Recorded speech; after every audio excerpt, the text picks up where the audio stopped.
We're going to go a little bit more into depth today about what exactly he's talking about. But the one interesting thing I wanted to point out that he said was, unlike some of the other more preventable things, things like SIDS, sudden infant death syndrome, all those things we're becoming more knowledgeable about, and those things are decreasing, right? Suicide has been the one thing the past decade or more that is actually increasing, and so that's why this is such an epidemic, and it's preventable, and we really, mental health awareness, being able to talk about it, all of those things are so important, and research shows that's how we help reach these kids. Okay. Questions or thoughts so far? I have plenty of time for talk and discussion here in just a little bit. Okay. So evidence shows, again, that providing support services, talking about suicide. So I think this has kind of been a taboo topic for a really long time, that if we talk to kids about it, well, then it'll give them the idea, and then they'll have it in their head, and then they're more likely to do it. But research is showing us that actually talking about it, asking, doing some of these screenings, which we have some examples of, and we'll discuss at the end of the day, actually helps prevent it and helps get the kids talking and helps get them the resources that they need. And there's no evidence to show that talking about it then leads to suicidal attempts. So I don't want anybody to ever think, again, I think talking about it can cause or put that in somebody's head. They actually already have it in their head, and talking about it can help get those resources that they need. So reducing access to means of self-harm. So again, we're going to be talking about some safety plans today, what we can do for these, people, individuals who may or may not have suicide ideation and plans. And then following up with loved ones are just some of the actions that we can take to help others. So again, whether you're in the clinical setting, the school setting, or just a neighbor of somebody, that's the best things that we can do to help. Crisis centers are critical, right? And we just don't have the funding for it anymore, and it's just really sad. We've had Cornerstones of Care recently, we've lost it. It's now, it has, good news is University of Kansas has taken over Marillac. So having these centers 24/7 available to help with this when children and youth are at crisis is so important. So by able to offer immediate counseling to everyone that may need it, local crisis centers provide invaluable support at critical times and connect individuals to local services. So, we're so grateful to kind of live in the Kansas City metro area, but when you think of areas like, Kansas, very, small towns, very rural, they might not have the support and the access to the help that they need, which is very unfortunate. And so, so being able to provide support specific in the Kansas City area is something that we're very blessed to have. And again, we'll go over some resources at the very end. Oh, I apologize, I kind of cut it off there at the very bottom, but suicide is not inevitable for anyone, right? This doesn't have to be the way that they live their life or in fear of thinking of suicide. By starting the conversation, again, talking about it. I noticed that you've seen a little down today. Are things going okay, right? Providing support, just listening and trying to understand those who need it directly supports them, and we can all prevent suicide, right? Whether or not we're clinically trained or not, we can all help in the prevention of suicide. So let's talk about a few key terms, because I'm talking a little bit like maybe you know all of these terms, but let's just kind of break down some of the things that we know and understand about suicide. So suicide ideation, which is a word I've already used a few times, thoughts of engaging in suicide-related behavior. So, again, this happens a lot in teens. Teens are thinking of suicide ideation. That doesn't mean that they've actually acted upon it, but they're thinking in their head. Maybe they're thinking or saying things to their friends like, I don't know if I want to be here anymore, right? This life is really hard, right? They're starting to kind of think and contemplate that in their head. Suicide behaviors then are behaviors related to suicide, including preparatory acts. So again, maybe starting to come up with a plan of how they might do or attempt death. This can also include things like, self-injury or self-harm. Some self-injury with no intent to die, like maybe cutting or something, and then other times they may that may include a suicide behavior because they do have a intent to die with it. We do, non-suicidal self-injury is really just a kind of ways in which they release that emotional pain, right? If they have that physical pain, then the emotional pain maybe doesn't feel like it hurts as bad. Suicide attempts, which is a non-fatal self-directed potential injurious behavior with any intent to die as a result of the behavior, and then a suicide may or may not result in injury. And so it's hard for us to get these exact statistics because, sometimes, whether it be a youth or an older adult, they may or may not go to the hospital. And so we don't have any way of knowing exactly how many youth are actually attempting suicide or have maybe the exact statistics. But what we do know, and we're going to talk about this a little bit more, is that women are more likely than men to actually attempt the suicide. And then men are more likely to actually complete the suicide process. We'll talk about that here a little bit more with statistics. And then obviously the word suicide is death caused by self-directed injurious behavior with any intent to die as a result of the behavior. And so again, just knowing that these terminologies kind of helps us understand where an individual might be. Talking about the suicide ideation, do you have a plan yet? Kind of where we are along the process of thinking about it. So I wanted to show you this, and if you want some more information, I'm actually going to click on here. So this is a really great website. You'll see this is actually come out 2017 by the Center for Disease Control. So you'll notice, again, since 2008, which is about a decade of information here, what do you notice about that line?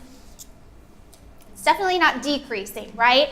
It has a slow and steady shift and increase, okay? And this is for everyone in the United States. This isn't just youth. So we know that it's an epidemic both in children and adults and in the elderly population as well, right? So this is rate per 100,000 individuals. But my thought is these youth and these teens who aren't getting the help that they need are going to eventually become adults that may or may not be getting the help or may or may not have trained professionals around them in the schools and then go on into other places and may need just as much support as our children and youth do. So are you guys shocked by this? Is this new to you? Did you know that we were steadily increasing? I'm seeing a lot of heads shake. Yes? Okay. Yes. Shocking to you? Yes? Some of these charts you have here are very difficult to see. Yes. So if we wanted to do a PowerPoint for parenting class, Uh-huh. we could So the statistics, that link right there is the link that has these the statistics charts. Yeah. So I'm going to pull up one more actually from that particular link right here that actually even shows you. Actually have this one. I'll just pull it up right here. So this one is also interesting if you wanted to look by state, right here. So this is that one. So by state as well. So you'll notice, where is our? The lighter states are actually the ones with less. They usually have the things up, and then the darker states are the most. Here we go. So Kansas ranked 15 in 2017, and the age was about 19 years old that had the most suicides. And you can also click on these factual sheets. And as well as Missouri ranked 18, and again around the age of 18 years old. So this is some just more statistic information that you can look for by state. 8th leading cause of death for 55 to 64, 18th for 65 and older, 2nd leading cause of death in Kansas for 15 to 44-year-olds, 4th leading cause of death for 45 to 54-year-olds. So you can kind of see some information and where we compare nationally. On average, one person dies by suicide every 17 hours in the state. That's for Kansas. And again, you can kind of go to any state and kind of look at that information. And this is constantly updating, so this is a great resource. And again, if you're looking more for national statistics or individual state statistics, it's all right there. So does that answer your question? Did you get that link? I can write down it, make sure you get any links at the end. So what do you guys think? Was that shocking to you?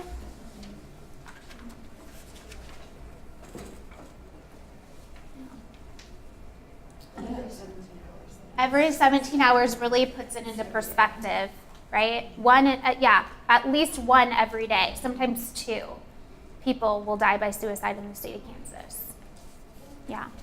You can really understand why we're here and why it's so important, to talk about it and have it be something we're all knowledgeable and can understand, can look for those signs and symptoms and then get help. And again, if you need any of those resources at the end, I'm happy even to email them to you or whatever you need.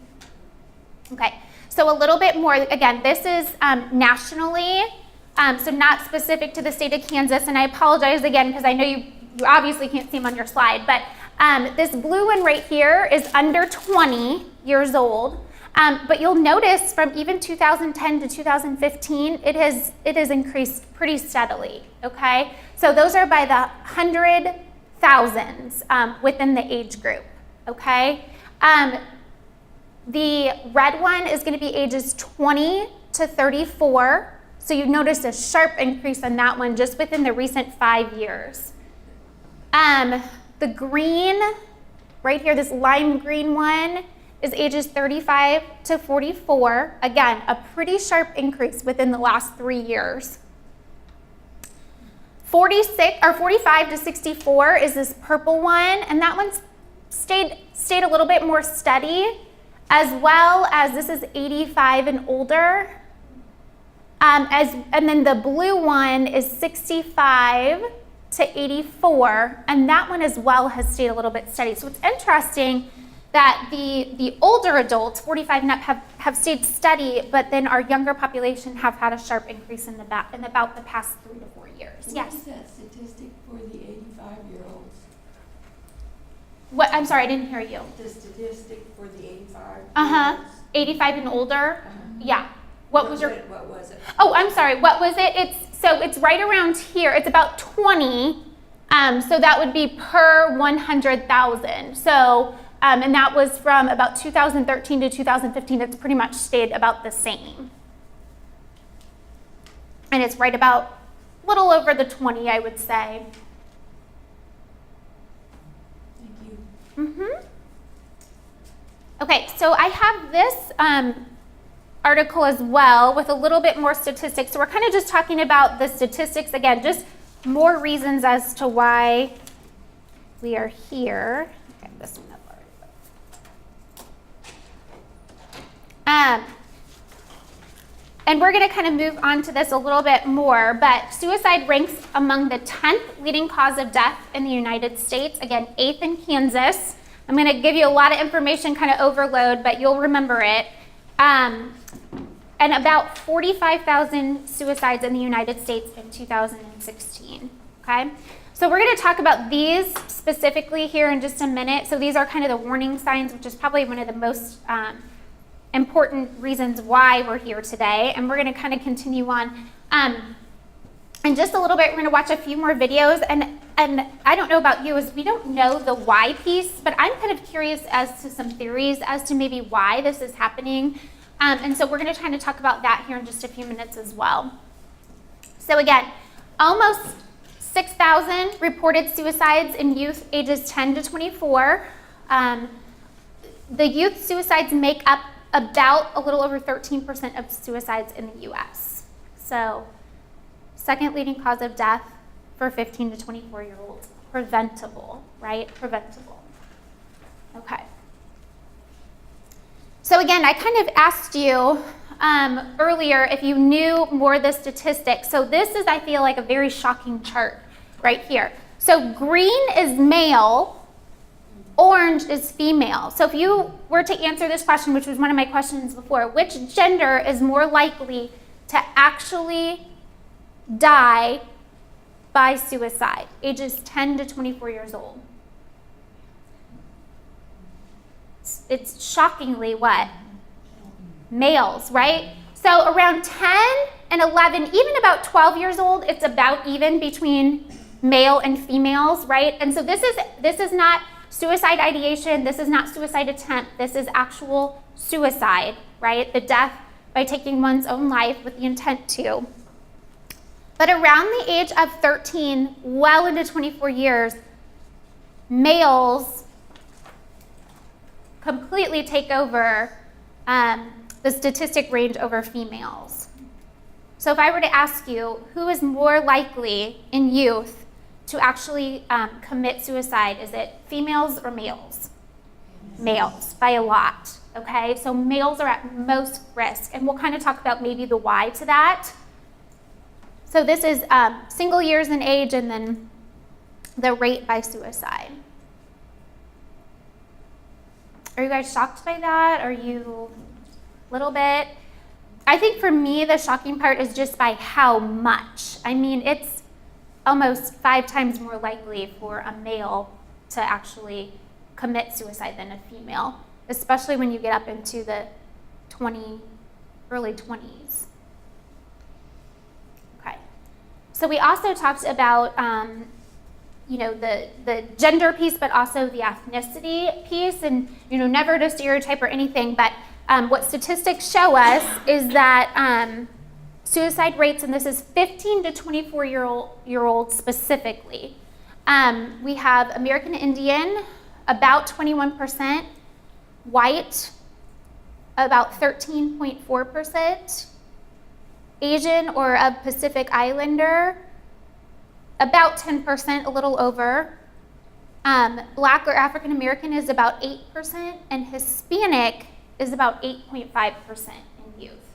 So again, this is what statistics show us, U.S. deaths by suicide rate, and this is about 2016 statistics. So those American Indian Native men, a pretty big statistic. Okay, so just a little bit more. For every suicide, it is estimated that there are 25 attempts. So for every one suicide, 25 attempts. No complete count is kept of attempts because many go unreported, right? There may or may not be injuries with it, and so we just don't exactly know. It's very shocking, right? For every suicide, 100 to 200 make an attempt, and in 2015, over 182,000 youth ages 10 to 24 were hospitalized for self-inflicted injury. Wow, it's a lot. I'm really slamming you with some statistics here. Okay, a little bit more. 18% of youth have thought seriously and considered attempting suicide in the previous year. So this could be some of the warning signs that we're going to be talking about here a little bit more. Either have talked about it seriously with a friend, have started to give things away, have come up with a plan. About 15% reported having made a plan, and about 9% of students who have completed the Youth Risk Behavior Survey reported having attempted suicide 1 or more times in the last year. Now, it's not a lot, but you have to remember, these are kids that are just randomly sampled. I mean, this is, and are answering it honestly. So almost 9%. So now we're going to kind of talk about the risk factors a little bit more, kind of already what we've talked about, but some of the things that we need to be cognizant about as individuals. So risk factors are characteristics that make it more likely that someone will consider, attempt, or die by suicide, right? So not every one person is the same. We know that, right? And we also know that suicide is not inevitable for everyone. But these are just some risk factors that make it maybe more likely that they will have that ideation to attempt it. So the majority of all deaths by suicide are men. However, women attempt 3 times more often than men. So let's stop and think about that for a minute. Why do you think that is? Any thoughts? The legality of means. Yes. So explain that. She said the lethality of means, yes. Men tend to use greater lethal means Mhm. than women do, so they die by suicide. Right. They're more likely to not attempt it, but actually go through with it because of the way in which they attempt suicide, right? Firearms are usually an example. Yes. Women unconsciously do it more as an act of, I need some help, Mhm. I'm miserable. But Yeah. guys usually make a decision. Yes. So guys usually make a decision, are more firm about it, whereas women are maybe, that's how they're expressing that they need some help and don't actually maybe attempt to go through it, but at that point just they know they need help, right? Great ideas. So attempts are 2 to 6 times more frequent among youth who identify as gay, lesbian, or bisexual than among heterosexual youth. Okay, so let's think about that for a minute. Any thoughts of what they're going through at this time of life? We know Erik Erikson's stage of psychosocial development. He talks about identity versus role confusion at this age. Plus, I think they don't have the support, or they don't know the support. Absolutely. Yeah. They're having trouble identifying. They don't have the support or maybe the means. They may or may not feel like they can open up and talk about some of the struggles that they're going through. And so they keep it inside, and it's tough for them, right? And so even things like being bullied or all those things just really add up. And then we have social media on top of that for this generation. So lots of different things that go into play. And then in 2011, there was a survey of high school students, and almost 16% of Hispanic female students reported attempting suicide. Wow. This is another really big group that is at risk for suicide. Hispanic women, young women. Almost 16% reported attempting suicide. So we know that males, right, are more likely to actually go through with suicide, but the greatest group that's at risk for suicide attempts is what? Hispanic female students. And any thoughts on this as well? Just, not to stereotype, but just thinking of the culture that they come from and some of the things that they might struggle with or have risk factors for. Any thoughts about that? Yeah. I hate to be the one to give answers, but these are You're very okay. easy. No, I love answers. Yeah. One of the things is, lost my train of thought. It's okay. Worrying about their very close-knit people and their extended family, and they may have been born in the United States, but their family hasn't, and they may be here illegally. So Yeah. they've got all of those concerns, and they can't bring out their personal self because they don't want to draw Absolutely. attention to. Yeah, absolutely. Yeah, when we think of the Hispanic, culture, again, not to stereotype, but they are a little bit more of the quiet ones who maybe deal with a lot of things on their own and have really great family support, but may or may not have the resources, whether it be, funding, whatever, to kind of get that help that they need, right? And so could be a variety of reasons, but we know that Hispanic female students are most likely to attempt suicide. Okay. So now we're going to kind of move on to the risk factor piece. Okay. So I feel like we're already so short on time, but the risk factor piece. Okay. So this is probably, if you walk out with anything today, knowing these, knowing again how you can help, all those kind of things are going to be super, super important. So I'm going to pull up this article one more time. And then we're going to watch another quick video. Okay. So again, These are straight from the CDC, and I think these specific ones really kind of, there's so many, right? Because it can look a variety of different ways. And I've even met children and teens that I've worked with that they just get so good at answering questions. They know what to say, that it's hard to sometimes screen and talk to these kids about whether or not they're feeling suicidal. And so some of the things: making a will, getting the house and affairs together, unexpected visits from friends and family members, purchasing a gun, a hose, or a rope, writing a suicide note, visiting a primary care physician, which is kind of interesting, but a significant number of people see their primary care physician within 3 weeks before committing suicide. Pretty interesting stuff. Now, these are from probably more adult-related ones, because most children won't maybe write a will, but they will possibly give their stuff away, which is kind of interesting. So giving things away, yes. I just have a question. Yeah. I think I have a stereotype that it's an impulsive act, but is it really impulsive, or is it not impulsive? Is it plan? I mean, I know people plan, but it sort of seems impulsive. Yeah. I don't know. Yeah.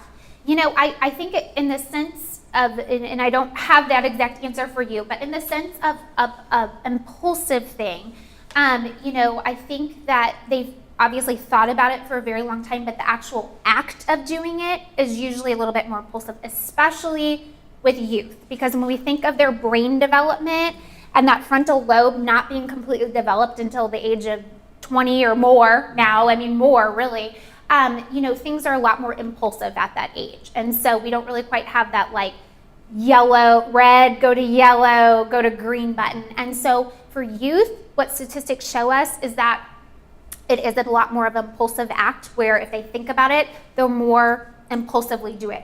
Where with adults, they tend to contemplate it longer and longer and longer before they actually do it. And that is what research is showing us. And that's kind of one theory behind why it's increasing so much with youth, because we're not giving them those practice into stop and think, they're just doing it kind of thing. Where for adults, we're kind of understanding some of the more preventable measures and getting them help.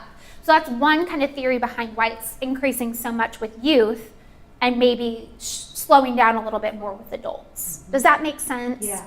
Okay. So yes, in the sense it's usually a planned thing, especially with adults, where they've contemplated, they've thought about it, they have to have some sort of preparation, buying a gun if they don't already have one, or figuring out that kind of thing, or getting medications or whatever. Which again, I think some of you guys might be like, well, maybe why are they going to their primary care physician? Well, it could be for medications. I'm in pain, whether they're in physical pain or not, or they just want medication. So there's a variety of reasons that are out there and theories that are out there. So, but with youth, definitely when they contemplate it, it's more impulsive that they actually go and do it. Does that make sense? Yeah. Okay. One of the big risk factors is the thought of having some sort of concurring disorder here with mental health, right? Whether it be that depression, that anxiety, some schizophrenia and other personality disorders, bipolar. I know another big one has been, oh gosh, just slipped my mind, but it'll come to me. Some of these things that really aren't actually even diagnosed until about 18 or older, right? But some of the things that maybe these youth are starting to feel and think. Borderline personality disorder, that's the other one I was thinking of that left my mind for a minute. Borderline personality disorder. So I see these a lot when I work with children of this age, that 13, 14, 15, that really tough age where they're starting to show signs and symptoms of some of these mental health illnesses, but a lot of times we don't diagnose these well into, closer to adulthood, because there's so many other things it could be. So maybe they're not, medicated properly, or they are medicated, but some of the risk factors are having these other mental health, things going on, and maybe getting the help they need, and maybe not having that help and support that they need. One of the wonderful things is we are getting more cognizant about needing to help and treat mental health, and I think that's a wonderful, wonderful thing. So Other things that go on, alcohol and other substance abuse, right? When we think about those things, we're more likely, to be under the influence sometimes and do more risk-taking behaviors, right? Feelings of hopelessness, which kind of goes along with that depression, impulsivity and aggressive tendencies, a history of trauma or abuse, major physical illnesses, right? That physical pain that you just can't live with and bear anymore. Previous suicide attempts, a family history of suicide, and then job or financial loss, right? That's more of a situational depression, that job or financial loss, but if it's also coupled with a mental illness such as clinical depression, that could just really, really set someone over the edge. So again, not everyone, suicide isn't inevitable for anybody, but these are just some risk factors that can increase it. A few more, a loss of a relationship. Again, usually probably that mental health piece goes along with it, but then something such as a loss of relationship can really just make especially a youth feel like they just can't get over that. Easy access to lethal means, which we just kind of talked about, if there's guns, if there's knives, if there's medication in the home, right? For youth, that's easy access to ways in which to kind of come up with a plan for suicide. Local clusters of suicide, what do you think that means? Yes, suicide is a ripple effect, and we're going to talk about that here in just a little bit. And so if it's happened at one particular school or in one particular neighborhood or community, we see that ripple effect, right? Well, they did it. They have hopelessness and they were just like me, and if that's the answer for them, maybe it's the answer for myself as well. A stigma associated with asking for help. Is this the gender difference between males and females? I don't know. I mean, it could or could not be, right? A lot of times I think we let women feel a little bit more and talk about those feelings, and there's a little bit more of a stereotype with men is they got to be tough and go out and play football and do all these other things. They can't show their emotions, and so that could be definitely a reason for that statistic as well. Lack of health care, and again, hopefully not so much in the Kansas City area. For some people that might be an issue, but again, more in those rural areas, definitely a risk factor. Culture and religious beliefs, such as belief that suicide is a noble resolution of a personal dilemma. There are some cultures that do believe in that. And then exposure to others who have died by suicide in real life or via the media and internet. And we're going to kind of talk about that here in just a minute. Suicide ideation is life-threatening and should be taken seriously. So here's what I want you guys to know is, unfortunately, we have this whole piece of social media now as well. And I know you guys know, we could, again, talk about this in another training, which I actually, have, but social media is another big, huge impact on these kids. We are understanding that, especially females who spend a lot of time on social media, it has led to an increase in depression and anxiety. And why? We could go on for a variety of reasons. Is it the actual brain, the change of the brain being on all the media all the time, or is it actually them seeing some of the things? And we don't have the answers to that. And we're going to talk about it a little bit in a video that we're going to watch here in a minute. But I wanted to let you know that there's stuff out there that we have to be aware of as parents, grandparents, neighbors, educators, clinicians. How many of you guys have heard of the Blue Whale Challenge? It's no longer going on, but we're going to watch this clip in a minute. But these are the things going on, and this is worldwide. But it started over, I believe, in Britain, but it made its way over to the United States. And so thank goodness it's not going on anymore, but this is the stuff that we have to be cognizant and aware of, and we have to make sure that we are monitoring our children, because this is the stuff going on. So let me show you this quick little video. I do want to warn you, there is some pretty graphic parts on this.